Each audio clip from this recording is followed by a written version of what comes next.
let's get into our next topic. It's kind of a two-parter. Stash will finish it off, but let's get into the beginning here because this also has to do with support for Switch. Because some crazy things are happening at traditional competitors for Nintendo. I would say maybe the only other popular console at the moment. Sorry, Xbox fans, and I have an Xbox Series X behind me, and I use it every day. But I'm telling you, there's a reason they don't tell us sales data anymore. Right? Because if it looked good, they would tell us. So we already know that Xbox is bringing goods, right? I mean, they've already been doing it on Switch. I know nothing's technically announced, but Phil Spencer pretty much put out there already that, like, yeah, we're supporting Nintendo. That's all he can say because, again, they're under NDA. So, like, well, if you expected Phil to announce games, they're under NDA. He can't say much right now until that NDA is lifted. That being said, it was interesting that he did say that he messaged Furukawa the day of it. He's like, hey, I emailed him. He exchanged some words. I congratulated him. Like, hey, I believe that probably did happen. I don't think he's lying about that. Because, again, they're trying to sell games on that platform, so they're going to be chummy. Because, of course, they are. But there's this interesting thing happening with Sony, and it kind of started today. So there are some major changes that have been going on. For starters, for those who weren't aware, they ever since Jim Ryan stepped down, they've been running a dual CEO setup with Sony Interactive Entertainment, which is their primary PlayStation branch. And as of today, Sony announced that is no longer the case. Herman Holst has stepped down from that position into a new one as a CEO of the Studio Business Group. Now, that still makes him an important figure. However, he now has to answer to the actual CEO of Sony Interactive Entertainment. Before this, they only had to answer to the CEO of actual Sony. But gaming decision-wise, he's basically unabated. Now, some people get really big in the weeds on this because Herman Holst has been a big proponent on these live service games that keep flopping for Sony and keep getting canceled. Now, Helldivers 2 is a success story, but besides that, they really haven't found much else to pop off. Concord being maybe the biggest disaster. Who knows how big the disasters were that got canceled behind the scenes because they got canceled. Who knows how much money they lost on that stuff. Anyways, he now can't just make blanket decisions like that. It has to get checked by the now solo. He was formerly the co-CEO of Sony Interactive Entertainment, Hideki Nishino. I'm probably butchering the pronunciation, but he now is the main decision maker. All decisions have to go through him. All right, cool. That's neat. Why does this even matter? All right.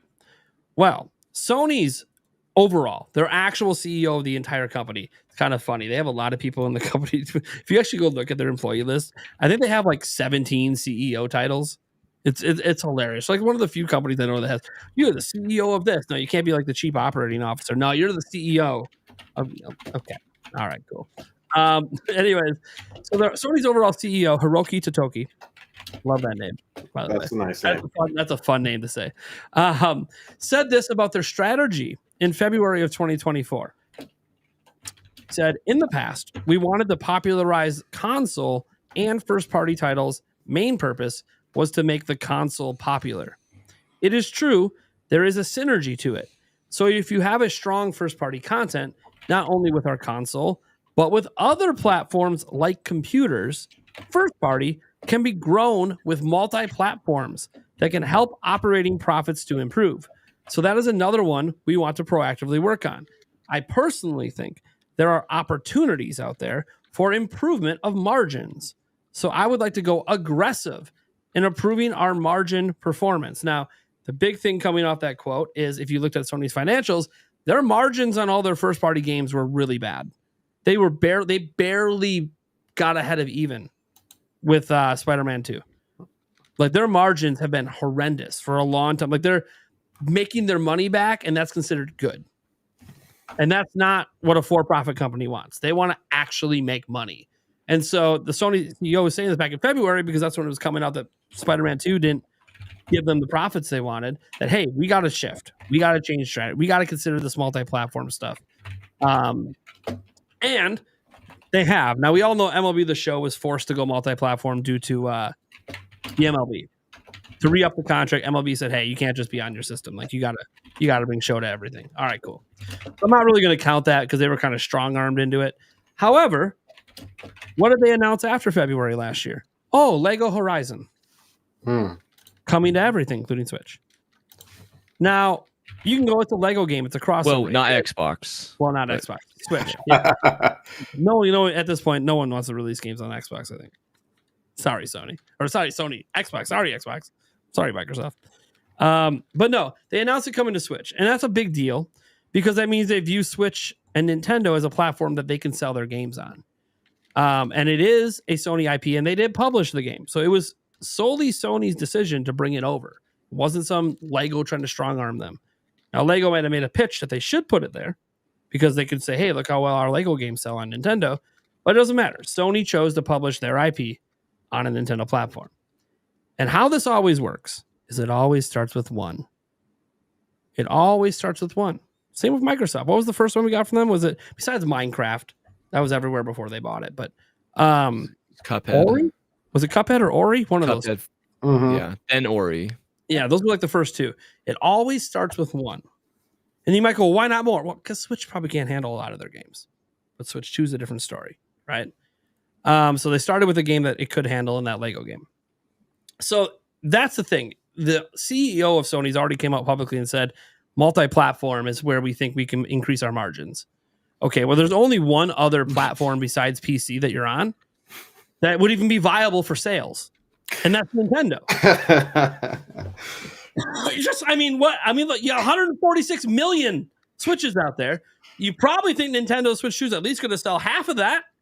So, like, it's the only real viable platform besides PC that you would even consider wanting to support to make money and improve your margins. Mm-hmm. These are just words from Sony themselves. And then the other thing to mention is Sony is now removing on PC the requirements on Steam to log into PlayStation accounts to play games. So that was a huge bugaboo of people on PC. It was like, oh, I gotta have a PlayStation account and a Steam account. This is stupid.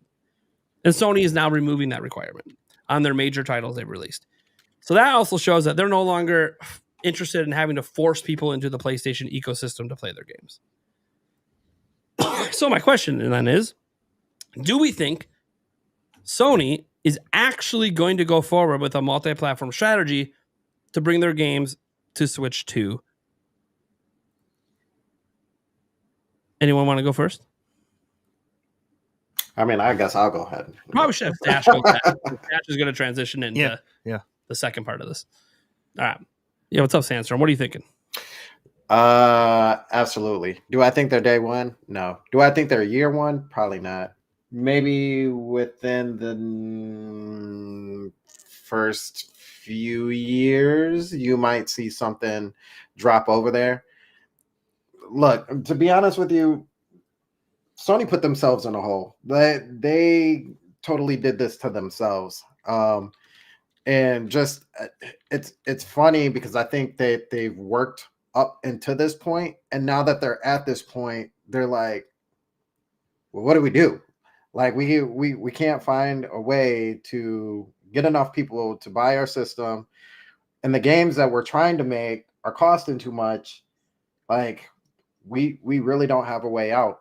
So I think you're gonna start the smart idea. If I was Sony, if you made me CEO right now, boom, I'm head of Sony right now, today, at this very moment, I'm giving you as far as like what Nintendo gets, you're not gonna get everything, but I think you're gonna get the ones that logically make sense. So your Sly Coopers, your Jack and Dexters, you're going to get those, and we're going to test the ground to see how many people actually... Astrobot, that might be the first one. Astrobot, I mean, come on. That goes without saying. The audience for that game. Like, what are we doing? Yeah. But the controller... You sold 1.5 million. Yeah, I know the controller. You would lose some functionality there. It's like half the game. But, like, man... Then make a new Astrobot. Yeah, they could make a new one. I think they would probably just rework the current one without some of those controller features. Because as cool as those controller features are from Sony, things are doable without them. Mm-hmm. Would it be a lesser version of the game? Yeah, but is Sony going to care if they sell 4 million? They 3x what they did on PS5? No, they're not going to care. And you got to keep in mind, there's only less than 10 million sold for Astrobot. So the vast majority who have Astrobot haven't even played. So they wouldn't even know. Opens their controller to work natively with Switch 2. Oh gosh. Oh my god, that would be sick. That would be sick. You already can make it work, guys, by the way, with like dongles and stuff. But like it's not the same thing because there's no native support in the games for it. So yeah. Oh. Sorry, I'm just like pipe dreaming. No, that's a good one. Nintendo branded PlayStation controller just to have the features. Oh, that would be so sick. It's like, remember us from? Remember when we were gonna work together back in the day? Now we finally are. It like comes with a whole controller or a whole like trailer. Like, this is how you'd use a PlayStation controller on a Nintendo console, like they did with the. You turn on the system and it says hit L and R to sync. All right. Oh, that would be sick. That would be sick. Anyways, that's a pipe dream, by the way. I don't think that part's gonna happen, but it would be cool. It would be cool. But yeah, that's how I think that's how they're gonna do it. Will they actually do it that way? No, I don't think so. You may see Alloy, the first Horizon, drop on there.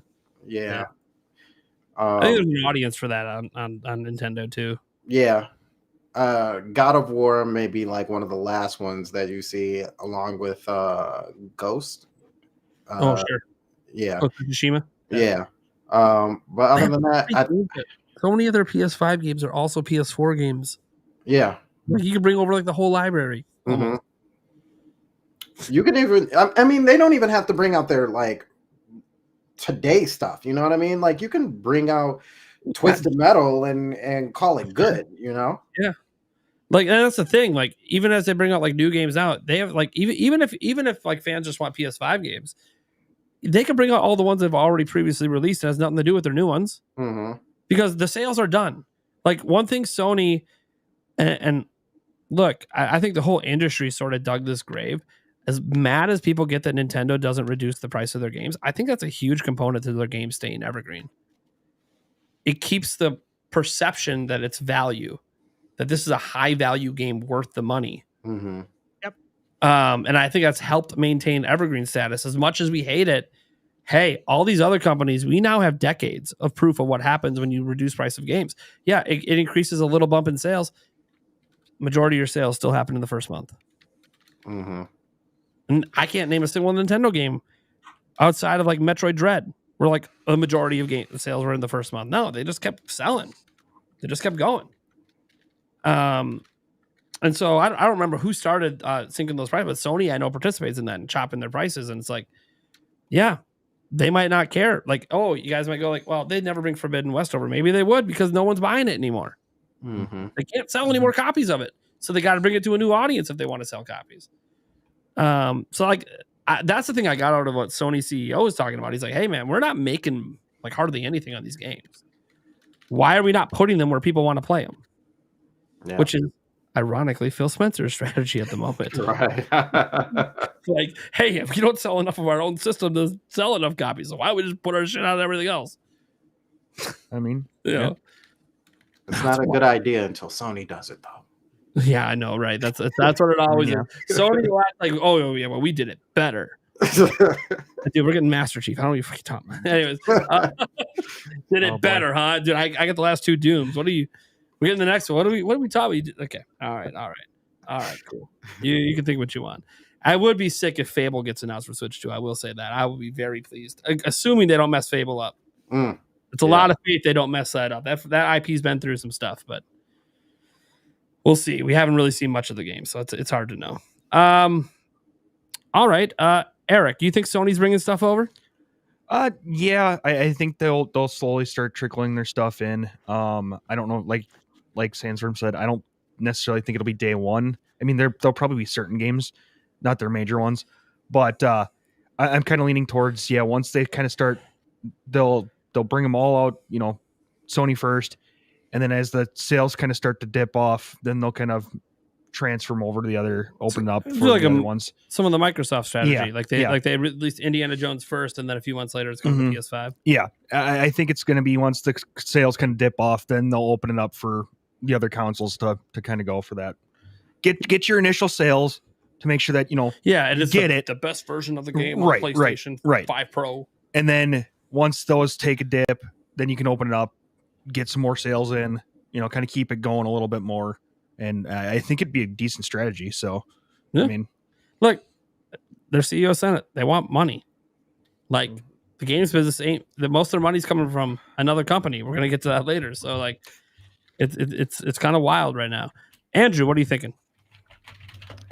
My opinion's a lot more tame about it. I know we kind of compare how Microsoft has dealt with Nintendo, but Microsoft's also in a lot different of a position. I think Sony also doesn't want to, bend the knee and act. I don't know.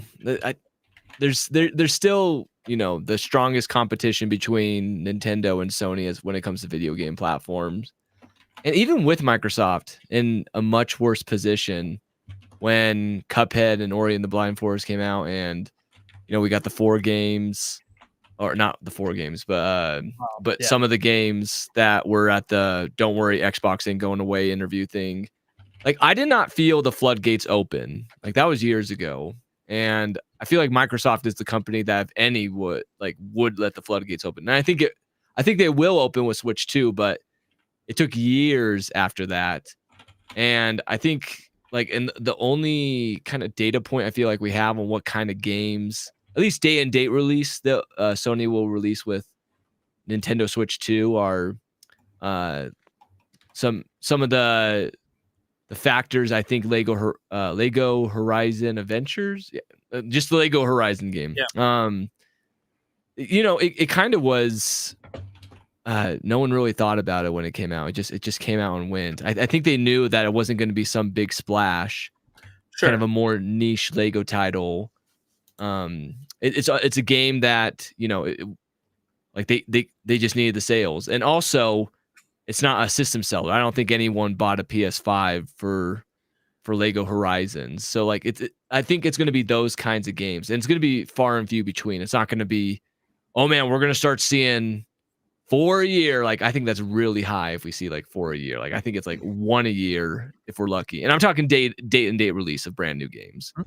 And then I think they're going to take their dang slow time getting the older stuff out. Cause I think they just gotta cause I think Spider-Man would sell bangers on Switch, but that I really think that's a console seller.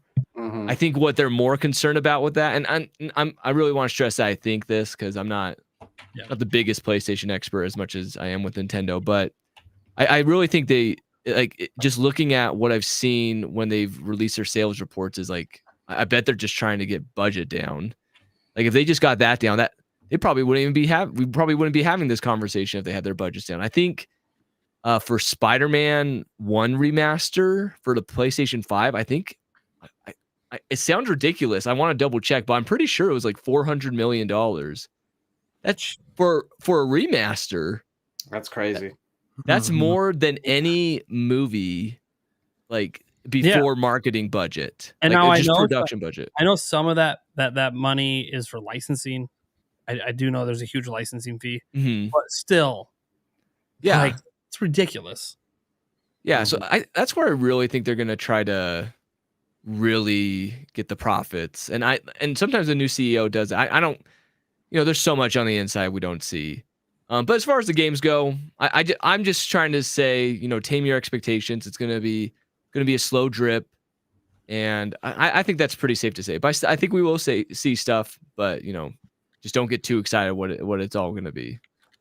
Sure, I do tend to agree with some of your notions, and a lot of you guys' notions that it's not gonna be a bam bam. Here's a bunch of games. It'll be if it happens, it'll be a trickle over time that might increase as time goes on, or might decrease. Kind of depends on how well it's going for them. I think if the sales are really, really well, it increases because they like the margins. They like money.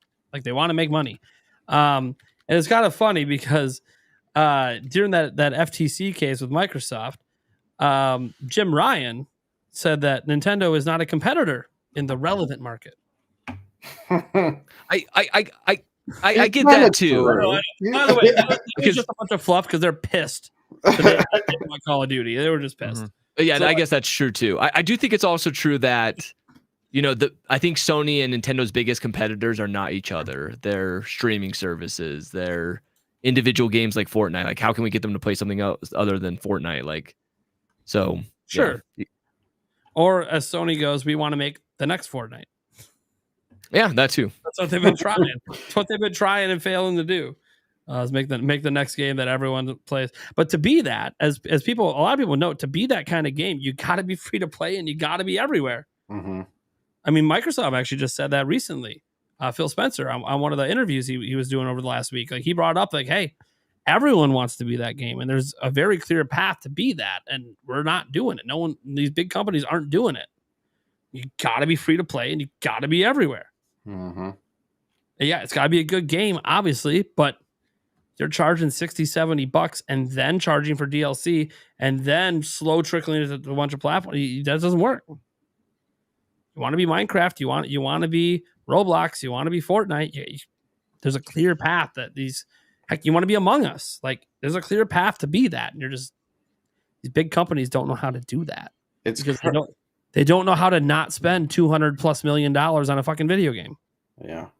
Like, they just don't know how to not do. Fortnite was not made on a $200 million. Yeah, they've spent more than that on Fortnite now because it makes the money to do it. You know, all the licensing, like they pay a lot of money for that stuff. But that's not what Fortnite was at the beginning. They didn't spend $200 million to make that. You work your way up to that. Minecraft, they spend a lot on that now because of course they can. It was built by one guy in his basement.